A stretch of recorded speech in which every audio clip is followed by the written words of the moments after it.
ladies in the crowd, don't worry about it. We're working on the male demon hunter right now. We're trying to make him equally as attractive. Thanks, Kristen. So she hit the ranged archetype, obviously. We also really wanted to have a character that's a much darker vibe because, like Christian said, we've got a holy monk. You've got the kind of flamboyant witch doctor or wizards. So yeah, we wanted a dark character, and honestly, she just looked plain cool at this point. So we take this concept, and it's time for us to start asking ourselves, well, how do you gear this character up? You know, we've had a character who's got a cowl. Well, how do you upgrade a cowl? We got to start thinking about how those caps work. And we also start thinking about what makes the character visually distinct from the rest of the classes. So the character team keyed in on three big things with this character. Number one, the character has a scarf. When you are running with a demon hunter, you know, out of the corner of your eye, you might see that character that's just a little ways away from the crowd. She's got that flowing cloth. Right away, you know that the demon hunter's there. You're also going to see, from game cam, you're being able to see this character's legs, unlike the you know, the wizard and the monk. And also, we keyed into this arm guard, which kind of helps her silhouette pop a little bit more. So what we do is, the very first thing we do on the modeling side is we go ahead and create what we call a naked look for the demon hunter. We do this with all our classes. This is the look that it's basically before you've done any gearing up. We put this together and we hand it on to animation, and in this case, Non went ahead and he came up with a bunch of poses that he thought really captured the attitude of the character. And the cool thing, at least for the inside the team, is that this is the first time you see a character that you get it. Like, you see it and you're like, okay, I get the attitude of this character. She's kind of pissed off, you know, she's angry. She's just got a lot of attitude. So based on that, we go ahead and we build up kind of a geared up version of her. And again, we're really conscious of things like her silhouette. We want her to read really quick. We want to really reinforce the attitude. And most importantly in Diablo is, at least from the modeling standpoint, is this talk of readability. So a character like this, she's very strappy, she's kind of gadgety.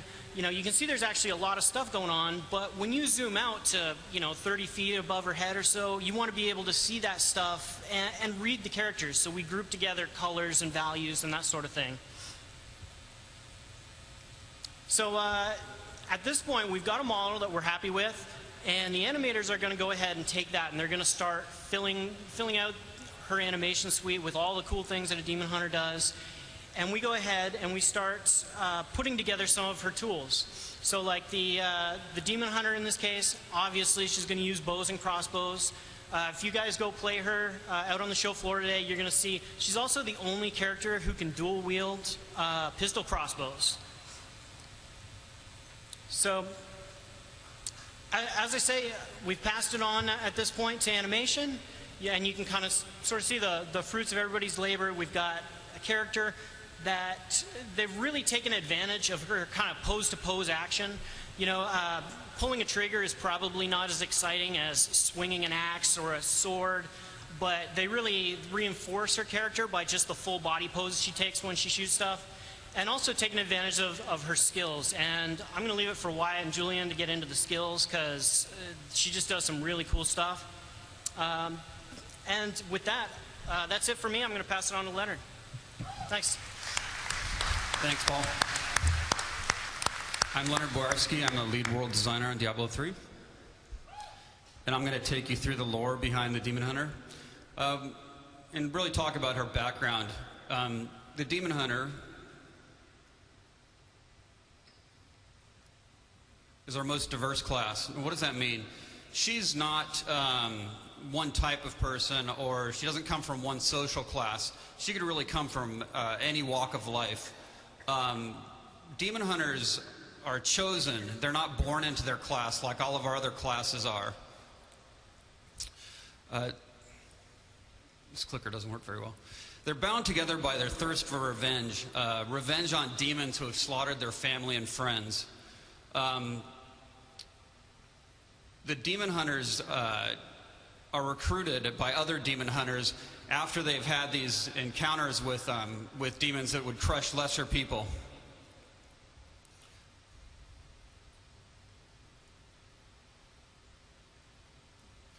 Like I said, they aren't born, they're made. Like I said, they're recruited.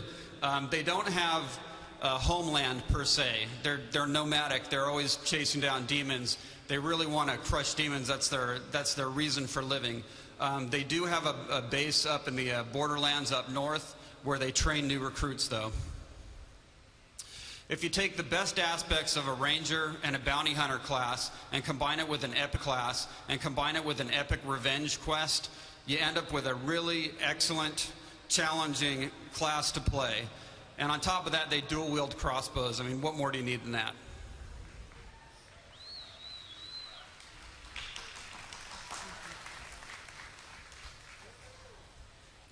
We need new batteries is what we need, actually.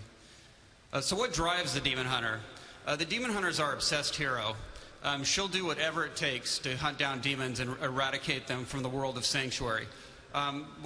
When you saw what Christian was talking about, we took her partially into like the demon world, and we really wanted to show that she dabbles in the dark side. She's not afraid to get her hands dirty, so to speak. So we didn't want her to seem demonic, so we didn't want to like really go into having her have demonic parts or the demon arm or anything like that. So what we did is we pulled back on that and we gave her the glowing eyes to kind of show that she's probably been messing in areas that maybe she shouldn't have been, but just to really show that she's totally obsessed and that she'll do whatever it takes to get rid of demons. And she's a stalker of demons. She uses her traps and gadgets and lies in waits for demons. She really wants to strike terror into their hearts. She wants demons to feel what they usually cause in human beings. She wants them to know the terror of being stalked. And finally, she realizes the true stakes of what's going on. All the other classes have their own reasons for doing what they're doing. The witch doctor and the monk are in it for their religious ideals. The wizard is in it for personal gain. The barbarian is in it for his people. But the demon hunter is in it for one thing and one thing only, and that's for killing demons. She understands the true stakes of the eternal conflict between the high heavens and the burning hells, and she's going to do whatever it takes to make sure that hell doesn't get a foothold in Sanctuary.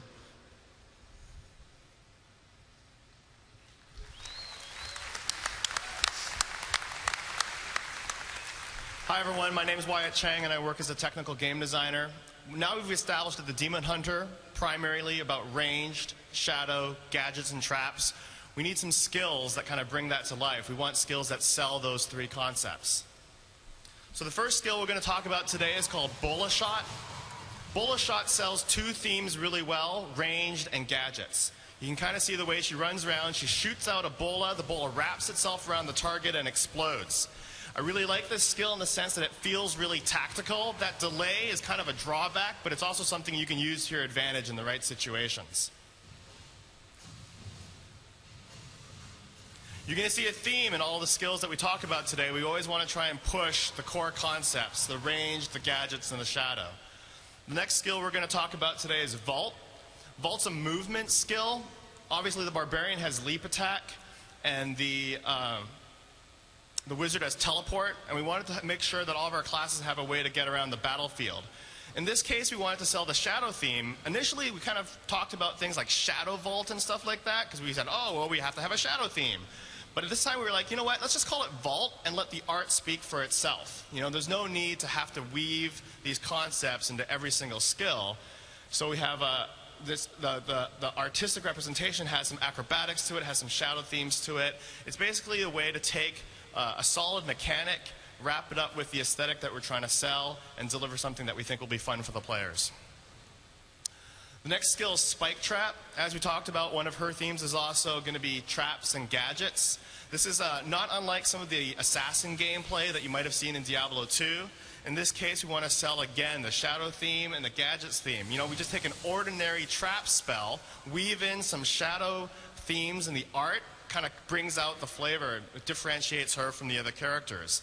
Another thing I really like about Spike Trap is it has that sense of preparation, you know, because we want players to know the Demon Hunter is somebody who goes to sleep at night and dreams about killing demons. She wakes up in the middle of the night and says, oh, you know, I have this great idea for a trap that'll be awesome for killing demons. And she bakes it and she goes back to sleep and she wakes up and she, you know, kills a lot of demons. That's her thing. Also selling the idea of ranged attacks is grenades. I love this skill also in our game because it's showing off that we have a 3D engine, and so you can actually bounce the grenades off of the walls, off of the floors. I think it'll be an awesome way for players to try to come up with some creative uses for the grenades, throwing them around corners. It actually bounces around, and it shows, again, it sells the Demon Hunter's themes, ranged attacks, gadgetry, preparation, planning. This is premeditated demon killing going on. And finally, I want to show you guys multi-shot.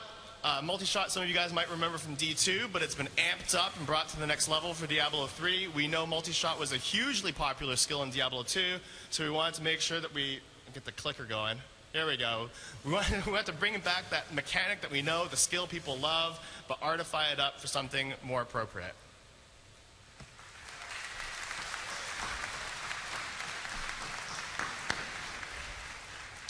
Hey everyone, my name is Kevin. I'm going to be your content designer today. So on the second half of the show, we have a lot of new and improved skills and skill systems and other character things to show you. On the new side, we're going to show you a complete overhaul of the skill system itself, a launch of new class skills for each of the classes, a new trait system, and the introduction of the ever-elusive talisman. So let's get right to it. We have a lot to cover. All right, so skill UI. So when you have a bunch of cool skills like what Wyatt was showing you, the next thing we need to work on is to make them deep and replayable and to make it accessible. And on that end, let's break down the skill UI from last year and talk about some of the problems we had with it. So this is the one we had last year, and it was just big. All the choices were there at once. You could see the whole tree, which was a good thing. But it covered your character. It encouraged people to spend their skill points too widely, and experienced Diablo players know you want to choose fewer skills and spend more deeply into them. It had these 3 different class lines, which were a little bit arbitrary, and we learned that a little bit later. So we took this and we said, okay, how can we make this all more accessible without losing any of the depth?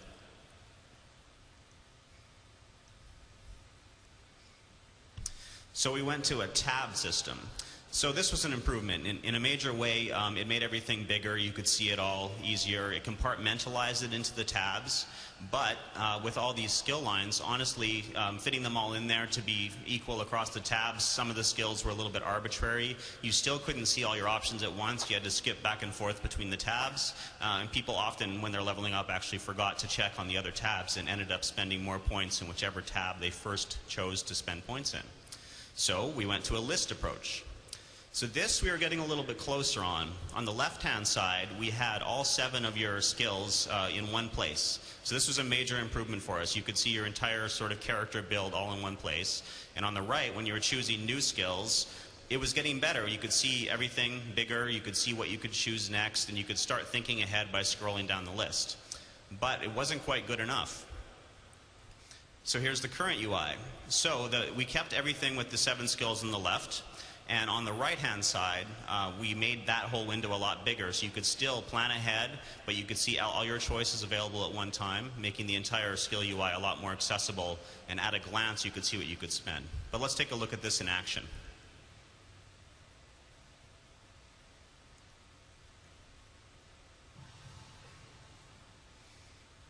All right, so this became very straightforward, and again, this sort of UI idea that at a glance you know what to do. You look on your left and you can choose a new skill or spend points in your old skills. So this was good. Let's spend some points and get a new skill.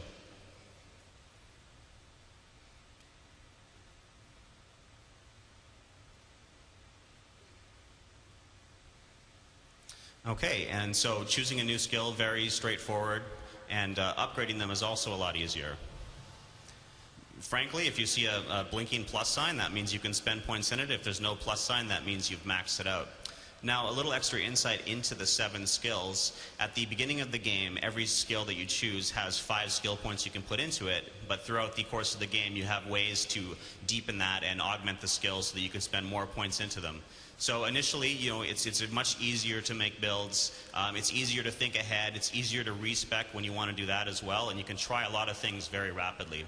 But there's a lot more to the skill system than just this. So a little bit later on, show you some of the Demon Hunter skills that we're excited about.